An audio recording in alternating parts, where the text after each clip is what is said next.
Grâce à l'équipe ex-Critex, l'utilisation de la technologie DTS est devenue depuis plusieurs années une spécialité du laboratoire de recherche Géosciences Rennes. La technologie DTS permet de mesurer de manière distribuée la température tout au long d'un câble de fibre optique.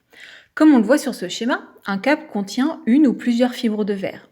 Une unité DTS va envoyer dans une de ces fibres un signal lumineux qui va voyager tout au long du câble. Les interactions entre les photons de lumière et les atomes constituant le verre de la fibre entraînent la rétrodiffusion d'une très faible partie de la lumière. Le signal rétrodiffusé étant thermodépendant, son analyse permet, après calibration, d'estimer la température du câble. Les outils les plus performants permettent ainsi de mesurer la température à haute résolution tous les 12,5 cm et toutes les 10 secondes. Cette technologie a été largement développée et utilisée ces 15 dernières années, et Géosciences Rennes a été l'un des premiers laboratoires à utiliser cette technologie pour caractériser les écoulements dans les milieux fracturés ou les karstes. En effet, il est très facile d'installer des câbles de fibre optique dans un forage pour suivre de manière distribuée les variations naturelles de température ou celles induites par un pompage. L'excellente résolution spatiale des mesures de température permet de suivre en temps réel les écoulements et de mettre en évidence par exemple les principaux conduits karstiques. Malgré tout, il reste difficile de quantifier les écoulements avec cette approche, et notamment car elle nécessite des contrastes de température élevés. Ainsi, nous travaillons depuis plusieurs années à Géosciences Rennes au développement de méthodes dites actives, qui consistent à suivre les variations de température induites par l'injection dans le milieu d'une source de chaleur artificielle. Pour cela, il est par exemple possible d'injecter un courant électrique en continu le long d'un câble de fibre optique.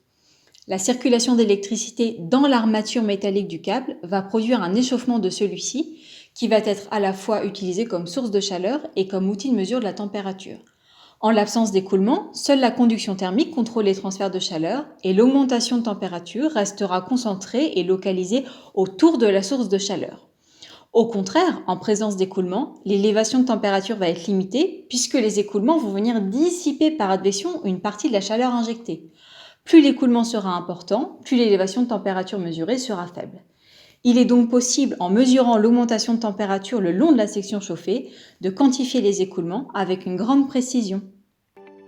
Cette approche a tout d'abord été appliquée pour caractériser les écoulements à l'interface nappe-rivière. Il s'agit ici d'installer et d'enfouir un câble de fibre optique dans les sédiments du lit d'une rivière. Pour faciliter cette opération, nous utilisons une charrue que nous avons développée qui est enfouie dans le lit de la rivière puis tractée, ce qui entraîne l'enfouissement progressif du câble. Dès que celui-ci est en place, les équipements sont installés sur les berges près du cours d'eau, et notamment les unités DTS et le contrôleur de puissance électrique pour l'injection d'électricité. Les mesures fournissent des profils longitudinaux de température. La température est mesurée dans les bains de calibration, le long des sections où la fibre n'est pas enfouie, et bien sûr le long des sédiments de la rivière. Lorsque l'injection d'électricité débute, cela entraîne instantanément une très forte élévation de température le long de la section de fibre chauffée.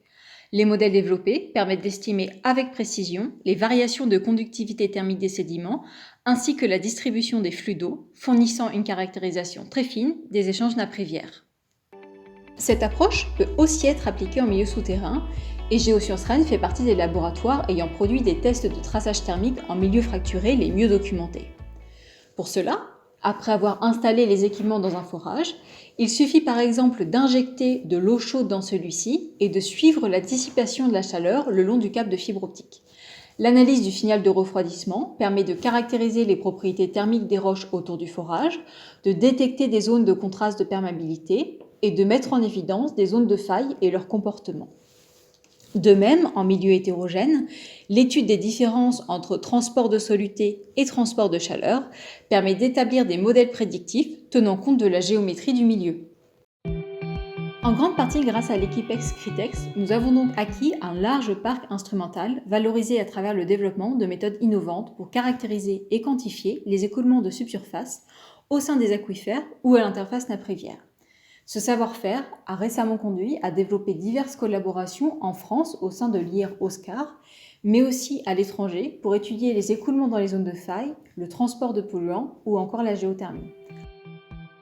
Pour la suite, nous travaillons dès à présent sur le couplage avec une nouvelle génération de capteurs qui permettront par exemple des mesures distribuées de déformation.